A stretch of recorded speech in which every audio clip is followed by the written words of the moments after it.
தலைமுறைகளை கடந்து பரிமாறப்படும் சாமி வழிபடும் மரபு எழுதப்படாத கல்வியாக செயல்படுகிறது. பள்ளிகளில் கற்றுக்கொள்ள முடியாத ஊர் உணர்வு, பொறுப்புணர்வு மற்றும் உறவுகளின் மதிப்பு ஆகியவற்றை சாமி வழிபாட்டின் வழியே இளைய தலைமுறை மனங்களில் பதிகின்றன. அப்படிப்பட்ட சாமிகளையும் அதன் வழிபாட்டு முறைகளையும் காட்சிப்படுத்தக்கூடிய நிகழ்ச்சிதான் இது. மக்கள் வணக்கம், இது மண்ணின் சாமிகள். இன்றைய மண்ணின் சாமிகள் நிகழ்ச்சிக்காக சென்னை ஆதம்பாக்கத்தில் அமைந்துள்ள அருள்மிகு ஸ்ரீ புவனேஸ்வரி பக்த மண்டலி ஆலயத்துக்கு தான் வந்திருக்கோம். சரி வாங்க, அம்மனை தரிசிச்சுட்டு கோவிலோட வரலாறு பற்றியும் அம்மனோட பெருமைகளை பற்றியும் கேட்டு தெரிஞ்சுக்கலாம். அருள்மிகு மாதா ஸ்ரீ புவனேஸ்வரி அம்மனுக்கு அபிஷேகமும் ஆராதனையும் நடக்க இருக்கு. சரி வாங்க, அதை பார்த்துட்டு வந்துடலாம்.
கதியின் அடைந்தே தாயே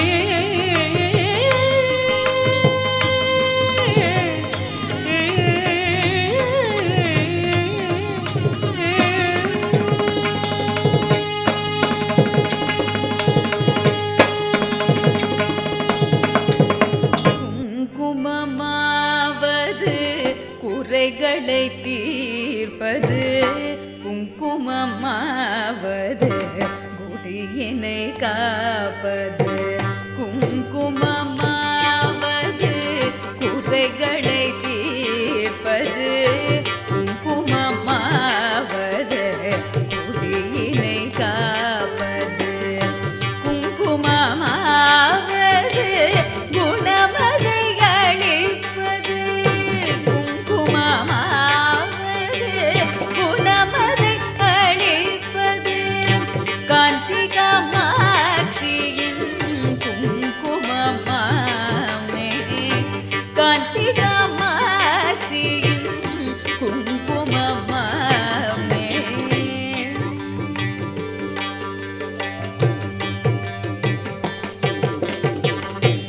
இதனை வெல்வது விமலையின் குங்குமம், விதித்தனை வெல்வது விமலையின் குங்குமம். விதித்தனை வது விமலையின் குங்குமம், பதித்தனை காப்பது பதிவிரதை குங்குமம். பதித்தனை காப்பது பதிவிரதை குங்குமம், கதித்தனை ஆழ்வது குங்குமமாமே. பதித்தனை காப்பது பதிவிரதை குங்குமம், கதித்தனை ஆழ்வது குங்குமமாமே. தஞ்சமென்றோரை தடுத்தாண்டு கொள்வதும், தஞ்சமென்றோரை தடுத்தாண்டு கொள்வதும், பஞ்சமபாதகம் பரிந்துமே தீர்ப்பதும் அஞ்சின பேருக்கு. அருள்மிகு ஸ்ரீ சுந்தர விநாயகருக்கு அபிஷேகமும் ஆராதனையும் நடக்க இருக்கு. சரி வாங்க அதை பார்த்துட்டு வந்துடலாம்.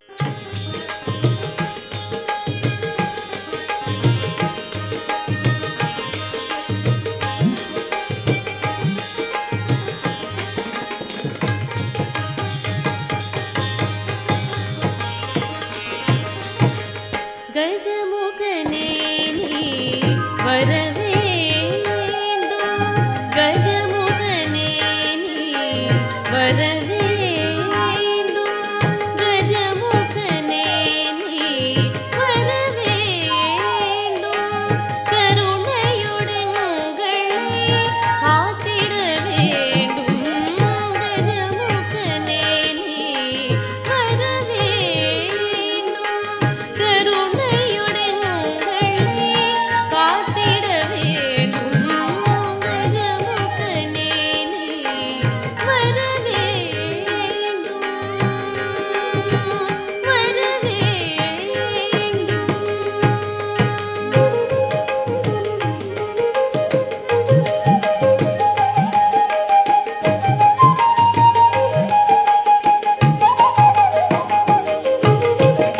கனிவுடன் உன்னை போற்றி நாள்தோறும் பாடிடும், கனிவுடன் உன்னை போற்றி நாள்தோறும் பாடிடும்.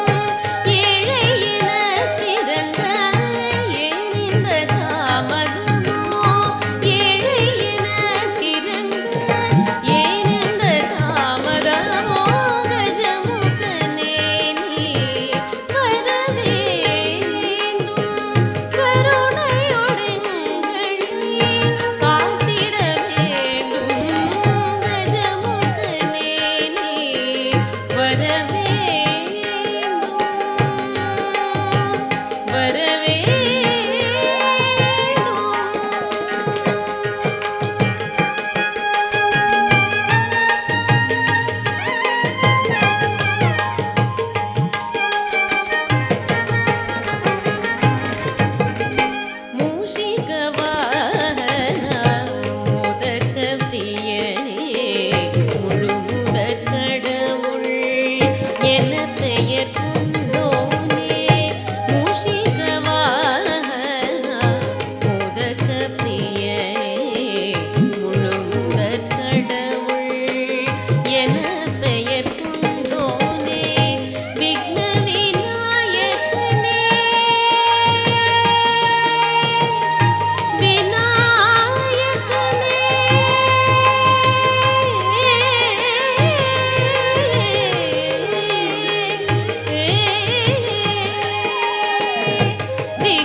அருள்மிகு ஸ்ரீ தான் தோன்றி புவனேஸ்வரருக்கு ஆராதனை நடக்க இருக்கு. சரி வாங்க அதை பார்த்துட்டு வந்துடலாம். ஈசனே கோட்டி சூரிய பிரகாசனே கனக சபைஷனே கோட்டி சூரிய பிரகாசனே கனக சபைஷனே கோட்டி சூரிய பிரகாசனே கனக சபைஷனே கோட்டி சூரிய பிரகாசனே கனக சபைஷனே கோட்டி சூரிய பிரகா அருள்மிகு ஸ்ரீ புவனேஸ்வரி பக்த மண்டலி திருக்கோவிலுக்கு அன்றாடம் வரக்கூடிய பக்தர்கள் கோவிலுக்கு வருவதன் மூலமா அவங்க வாழ்க்கையில நிகழ்ந்த அற்புதங்களை பத்தி அவங்களே சொல்றாங்க. சரி வாங்க அது என்னன்னு கேட்டு தெரிஞ்சுக்கலாம். என் பேர் அமிர்தவல்லின்னு பேர், எங்கள் ஹஸ்பண்ட் பேர் கிருஷ்ணன் பேர். எங்களுக்கு 3 பசங்க. நாங்கள் எல்லாருமே 48 வருஷமாக இந்த ஊரில் தான் இருக்கோம். நாங்கள் வந்தோடனே புவனேஸ்வரி முதல்ல வந்து பிள்ளையார் வந்தார், அப்புறமா புவனேஸ்வரி வந்தாங்க. எல்லோரும் சிறப்பாக அப்போல்லாம் நல்லபடியாக நடந்து எல்லாமே பண்ணி கும்பாபிஷேகம் 3 கும்பாபிஷேகம் சிறப்பாக நடந்தது. இது வாட்டி 4வது கும்பாபிஷேகம் ரொம்ப விமரிசையாக நடந்தது. இங்கே வந்து முதல்ல என்ன வேண்டுதுன்னா 6 பௌர்ணமிக்கு மாலை சாட்டினாக்கா 3 பௌர்ணமிக்கு மாலை சாட்டினாலே எல்லோரும் கல்யாணம் நிச்சயம் ஆகிடும். 6வது பௌர்ணமிக்கு நிச்சயமாக கல்யாணம் ஆகிடும். எங்கள் பசங்கள்லாம் இப்போ வந்து வெளிநாட்டில் இருக்காங்க, நல்லா படிச்சிருக்காங்க. படிப்புக்கும் எல்லோரும் வேண்டிப்பா நல்லபடியாக நடக்கும். இங்கே வந்து நிர்வாகம் பண்ணுறவங்க ரொம்ப நல்லபடியாக நடத்தினாங்க. இப்போ பண்ணுறவங்களும் ரொம்ப நல்லபடியாக நடத்துகிறாங்க.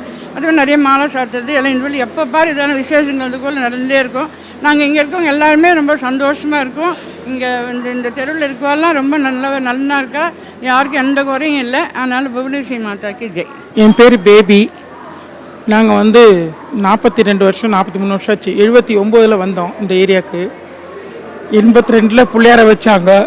பிள்ளையாருக்கு கோலம் போடுறது, காலையில் கோலம் போட்டு சாணி தெளித்து நல்லா கோலம் போட்டு நாங்கள் மாடு வச்சுருந்தோம். ஒரு மாடு அவருக்குன்னு வச்சுட்டு டெய்லி நான் பால் கறப்பேன். பால் கறந்து அபிஷேகம் பண்ணுவோம். அப்புறம் 83ல் எனக்கு கல்யாணம் ஆயிடுச்சு. எனக்கு 4 பிள்ளைங்க. எல்லா இதுக்கும் நாங்கள் இங்கே எல்லாம் நடந்ததெல்லாம் இந்த அம்மானுடைய அருளால் தான். எனக்கு கல்யாணம் நடந்து இந்த அம்மாவோட நாள் தான். அப்புறம் எல்லாம் எங்கள் வெள்ளிக்கிழமை செவ்வாய்க்கிழமெல்லாம் நாங்கள் பாட்டெல்லாம் பாடுவோம். எல்லாம் பௌர்ணமி அன்னைக்கு மாலை போடுவோம். நாங்கள் 6 வாரம் மாலை போட்டு பிள்ளைங்களெலாம் கல்யாணம் ஆயிடுச்சு. நல்லா விசேஷமாக எல்லோரும் வாங்க எங்கள் அம்மனை பார்க்குறதுக்கு. என் பெயர் ராணி சந்திரகாந்தன். இந்த அம்மான்கிட்ட வந்து நம்ம மன கஷ்டம் என்ன இருந்தாலும் சரி அந்த அம்மா பாதத்தில் நம்ம வச்சுட்டா அந்த அம்மா எல்லாமே நமக்கு சரி பண்ணுவா. துலாபாரம்லாம் அங்கே இருக்குது. குழந்தைங்க இல்லாதவங்க, உடம்பு சரியில்லாதவங்க பல வேண்டுதல் வைப்பாங்க. வெல்லம், வாழைப்பழம், அரிசி எல்லா வேண்டுதலும் நல்லா சிறப்பாக முடியும். ஒவ்வொரு பௌர்ணமிக்கும் உள்ளேயே நுழைய முடியாது, அவ்வளோ ஜனங்கள் வருவாங்க. அவங்கவுங்க மன கஷ்டத்துக்கு வந்துட்டு போய் 9 வாரம் 5 வாரம் 11 வாரம் ஒத்தப்படையில் மாலை செலுத்துவாங்க. அவங்களோட பிரார்த்தனை மிக மிக சிறப்பாக நிறைவேறும். நவராத்திரிலாம் மிகவும் சிறப்பாக நடைபெறும். ஒவ்வொரு நவராத்திரியும் ஒவ்வொரு நாளும் அவ்வளோ பிரம்மாண்டமாக நடக்கும்.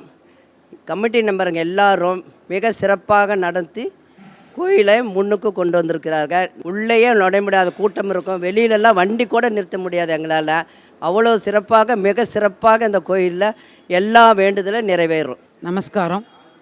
நான் திருமதி சாரதா சுந்தரேசன், புவனேஸ்வரி பக்த மண்டலிலேருந்து. இந்த கோவிலுக்கான இடம் வந்து 1982 வந்து வாங்கப்பட்டது. அதுக்கப்புறம் வந்து 83ல் வந்து விநாயகர் முதல்ல பிரதிஷ்டையானது. 83ல் விநாயகர் பிரதிஷ்டையும் விநாயகருக்கான கும்பாபிஷேகமும் நடந்தது. அதுக்கப்புறம் 86ல் புவனேஸ்வரி பிரதிஷ்டை நடந்தது. இங்கே புவனேஸ்வரிக்கான கும்பாபிஷேகமும் இங்கே நடந்தது. மாலை சாற்றுதல் அப்படின்றது பௌர்ணமியில் வந்து ரொம்ப விசேஷம் அப்படின்ட்டுன்னு எனக்கு உண்டான அனுபவம் என்னென்னா, என்னுடைய பிரார்த்தனை 11 வாரம் 13 வாரம் மாலை சாற்றி குழந்தைகளுக்கான எஜுகேஷன், பெண்ணுக்கான கல்வி, அதுக்கப்புறம் கல்யாணம் அது வந்து நடந்ததுன்னா என் பொண்ணுக்கு வேண்டினது அப்படின்ட்டுன்னு எங்களுக்கு நடந்தது. அனுபவபூர்வமாக வந்து எங்களுக்கு வந்து மாதாவோட அனுகிரகம் அதனால் எங்களுக்கு கிடச்சிது. என் பேர் சாந்திங்க. இங்கே வந்து புவனேஸ்வரி அம்மன் கோயிலில் சுந்தர விநாயகர் இருக்கார். சுந்தர விநாயகருக்கு தினமும் காலையில் 6 மணிக்கு கணபதி ஹோமம் நடக்குதுங்க. அது வந்து மிகவும் சிறப்பாக, மழையாக இருந்தாலும் வெயிலாக இருந்தாலும் எதாக இருந்தாலும் டெய்லி 6 மணிக்கு காலையில் கரெக்டாக கணபதி ஹோமம் ஆரம்பிச்சிருவாங்க. நாங்கள் அது பண்ணிகிட்ருக்கிறோங்க. நான் வந்து 1989 இந்த கோயிலுக்கு வர்றேங்க. நான் கன்சீவாக இருக்கும் பொழுது அந்த குழந்தை பிறக்கிறதுக்கு சீமந்த வைக்கிற அன்னைக்கு காலையில் இந்த புவனேஸ்வரியை வந்து தரிசனம் பண்ணிட்டு போய் தான் நான் மனையில் உட்கார்ந்தேன். ரொம்ப அழகான அறிவான நல்ல குழந்தை எனக்கு கிடச்சிதுங்க. ரொம்ப நன்றி. எல்லாரும் பயன்பெறணும் இந்த கோயிலில் வந்து. இந்த அம்மா வந்து கேட்குறத கொடுக்குறவ. என் பேர் சுதர்ஷனா. இது வந்து ரொம்ப மனசுக்கு நிறைவு கொடுக்கக்கூடிய ஒரு இடம். இந்த இடம் இங்கே வந்து இந்த துர்கா வழிபாடு அப்படிங்கிறது வந்து செவ்வாய்க்கிழமையும் வெள்ளிக்கிழமையும் தவறாமல் நடக்குது. எவ்வளோ மழை எல்லாமே வந்தப்போ கூட அந்த துர்கா வழிபாடு செவ்வாய்க்கிழமை ராகுகாலம் மத்தியானம் 3லேருந்து 4:30, அதேமாரி வெள்ளிக்கிழமை காலையில் 10:30லேருந்து 12 ராகுகாலம், ரெண்டுலேயும் வந்து ரொம்ப கிராண்டாக நடக்கும். நிறைய பெண்கள் வந்து எலுமிச்சம்பழ மாலை போடுவாங்க, அபிஷேகத்துக்கு எல்லாமே பொருட்கள்லாம் கொடுப்பாங்க. அதேமாரி இங்கே இருக்கிறவங்களும் ரொம்ப ஸ்ரத்தையாக வந்து அந்த அபிஷேகத்தை வந்து செய்கிறாங்க.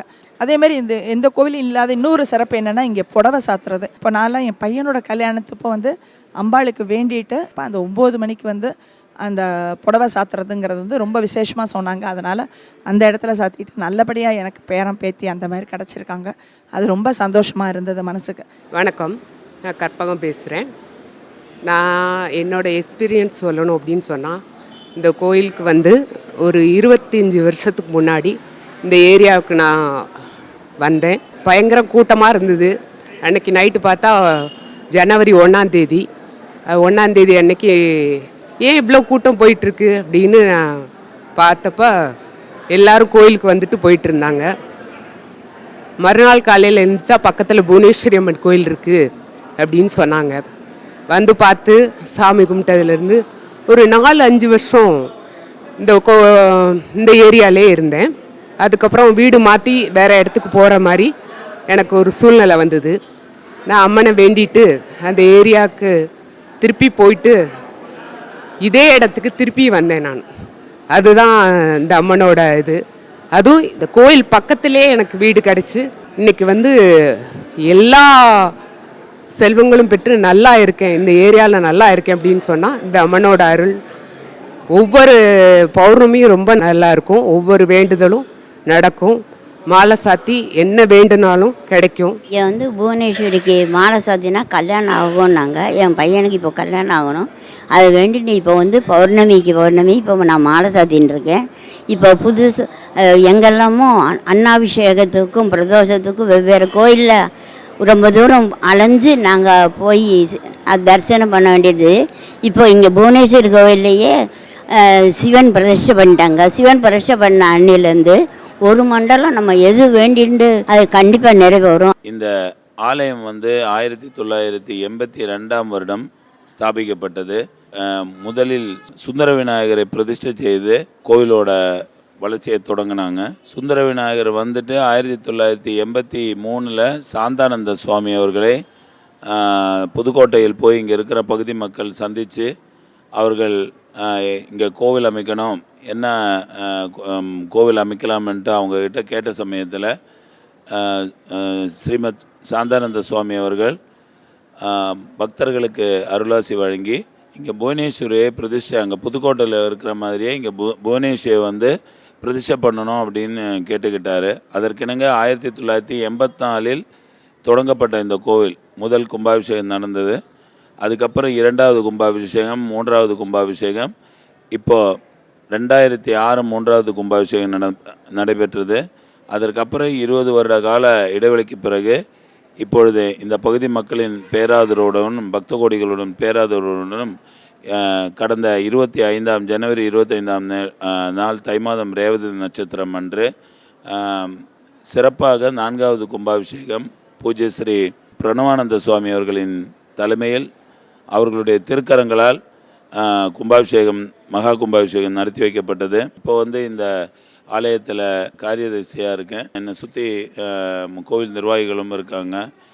எல்லோரும் சேர்ந்துட்டு லோக்கல் பக்த கோடிகளினுடைய பேராதரவுடன் இந்த ஆலயம் மிக சிறப்பாக நடைபெற்று வந்து கொண்டிருக்கிறது.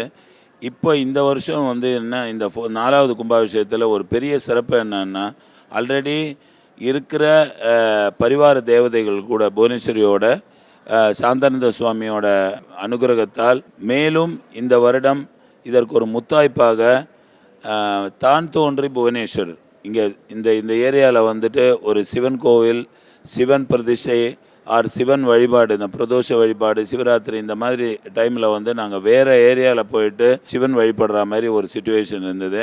நாங்கள் ஒரு 2 வருடத்திற்கு முன்பு இங்கே இருக்கிற கமிட்டி மெம்பர்ஸ் எல்லாம் போய் சுவாமிஜியை வந்து தரிசிக்கிறதுக்காக போயிருந்த சமயத்தில், அதாவது அவருக்கு வந்து ஒரு கோவில் கட்டிகிட்டு இருந்தார் தாம்பரம் பக்கத்தில். அங்கே வந்து ஆர்டர் பண்ண சிலை, ஒரு சிலைக்கு பதிலாக 2 சிலையாக எங்கேருந்தோ தெரியாமல் வந்து அந்த சிலை என்ன பண்ணுறதுன்ட்டு யோசிச்சுட்டு இருந்த டைமில் நாங்கள் போனப்போ அந்த சிலையை பார்த்து நல்லா இருக்குன்னு சொல்ல அவர் வந்து நீங்கள் எடுத்துகிட்டு போங்க, உங்கள் கோயிலில் கொண்டு போய் வச்சுக்கிங்கன்னு சொல்லி ஒரு 2 வருஷம் இங்கே வந்து எங்களோட கான்ஃபரன்ஸ் ரூமில் வந்து வீட்டிலிருந்து இப்போ இந்த கும்பாபிஷேகம் டைமில் கரெக்டாக வந்துட்டு இப்போ பிரதிஷ்டை பண்ணிவிட்டு இப்போ அருமையாக இந்த கும்பாபிஷேகத்தோடு சேர்ந்து அவரையும் பிரதிஷ்டை பண்ணியிருக்கோம்.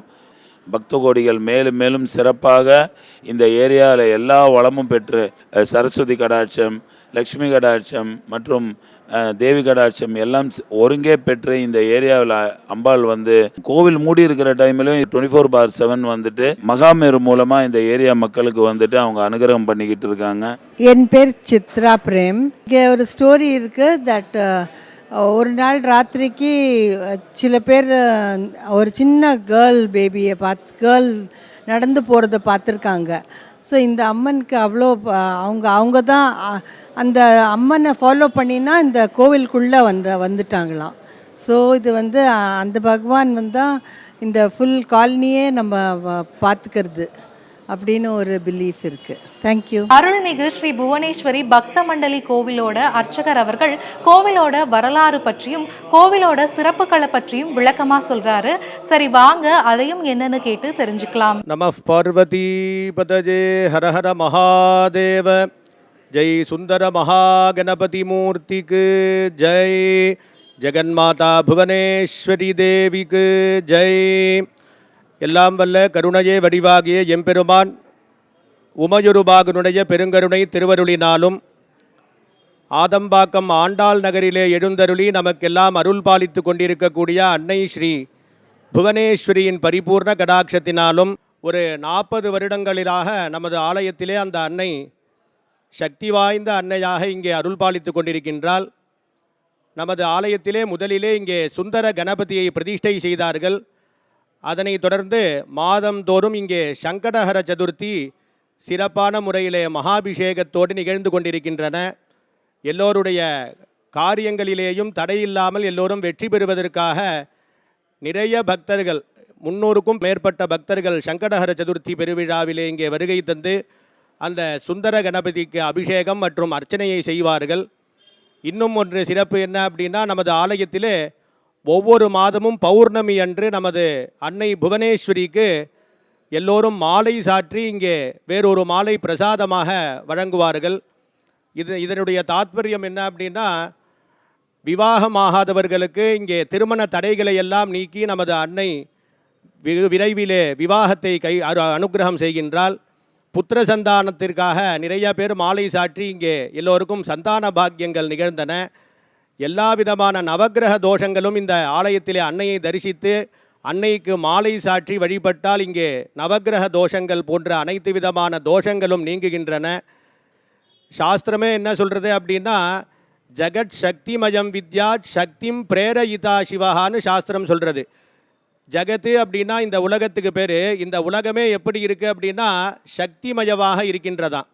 ஆனால் அந்த சக்தி யாரோடு இருக்கா அப்படின்னா பரமேஸ்வரரோடு கூடிய சக்தியாக தான் சாஸ்திரங்கள் சொல்லுகின்றன. அந்த வகையில் இந்த தாத்பரியத்தை உணர்ந்து எல்லோருக்கும் அந்த சிவகடாட்சம் இருக்க வேண்டும் என்பதற்காக பிரணவானந்த சுவாமியின் திருக்கரங்களினாலே இங்கே ஸ்வயம்புநாத புவனேஸ்வரர் என்ற லிங்கத்தை ஸ்தாபித்து சென்ற மாதம் முதல் பிரதோஷ வழிபாடானது சிறப்பான முறையிலே நடைபெற்று வருகின்றன.